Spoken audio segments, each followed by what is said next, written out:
পুরো বাংলাদেশের 4 ভাগের 3 ভাগ জুড়েই রয়েছে ভারতের সীমান্ত। আর সীমান্ত মানেই পাচারের অভয়ারণ্য। শুধু পণ্য পাচারই নয়, মানব পাচারও এখানকার নিত্য নৈমিত্তিক ঘটনা।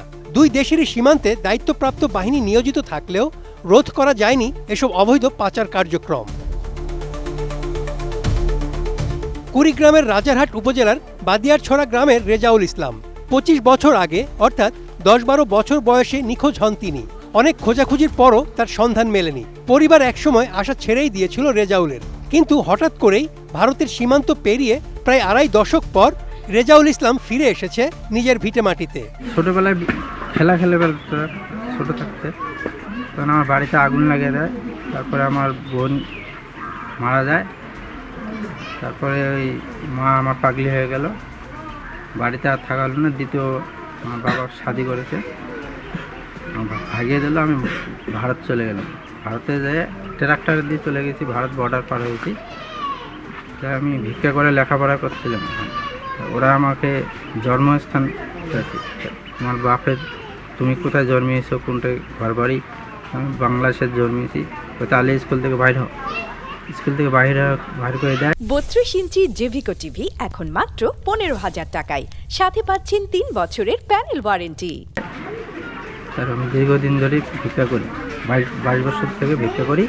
সেই ভিক্ষা করার টাকা নিয়ে আমি মাস্টারকে রেখে দিই, আরও অন্য লোককে রেখে দিছি। ওরা বলছে পাসপোর্ট ছাড়া বাংলাদেশ যাওয়া হবে না। তারপরে আমি কিছু টাকা মিলিটারিকে দিয়ে আমি চলে আসছি। সে দেখি আমাদের বাড়িতে কোনো জমি জমা নেই, সবাই বিক্রি করে দিয়েছে। বাবা অসুস্থ আছে, মেন্টাল হয়ে গেছে, সৎ মা ভিক্ষা করছে, হ্যান্ডিক্যাপ ভাই আছে। সরকারের কাছে কিছু সাহায্য চাইছি।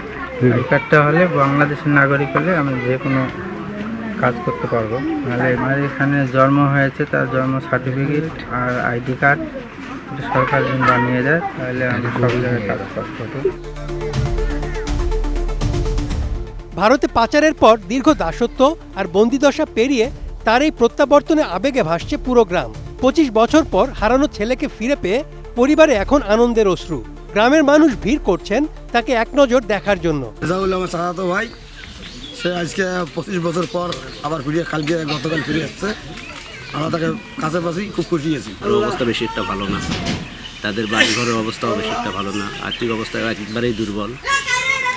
এখানে যারা সমাজে আছেন, বিদ্যমান অর্থওয়ালা সম্পদশালী আছেন, এবং বিশেষ করে বড় বড় সরকারের পক্ষ থেকে যদি তাকে কোনোভাবে সাহায্য করা হয়। আর ওর আইডি কার্ডটাও এখন পর্যন্ত হয়নি। বিশেষ করে চেয়ারম্যান মহোদয় ওনার চৌকিদার দিয়ে যেন ওর জন্ম নিবন্ধন নিয়ে যায়, ওর আইডি কার্ডটা খুব দ্রুত যেন করে দেয়। আমি গতকালকে শুনছি যে আমাদের চাকিরপাশা ইউনিয়নের 3 নং ওয়ার্ড বাদিয়ারছড়া স্কুলের পাশেই এটা ছেলে 10 বছর বয়সে, আজ থেকে 25 বছর আগে সে ট্রাকে করে ইন্ডিয়াতে যায় এবং গত কয়েকদিন আগে ফেরত আসে। তার জন্ম নিবন্ধন সহ আমাদের ইউনিয়ন পরিষদ থেকে যতটুকু সহযোগিতা করা দরকার আমরা আমাদের সাধ্যমতো চেষ্টা করি। রেজাউলের ফিরে আসা শুধু একটি পরিবারের পুনর্মিলন নয়, এটি মানব পাচারের নির্মম বাস্তবতার একটি উদাহরণ। সচেতনতা আর কঠোর নজরদারি পারে এমন ঘটনার পুনরাবৃত্তি ঠেকাতে। Desk report, ATN news.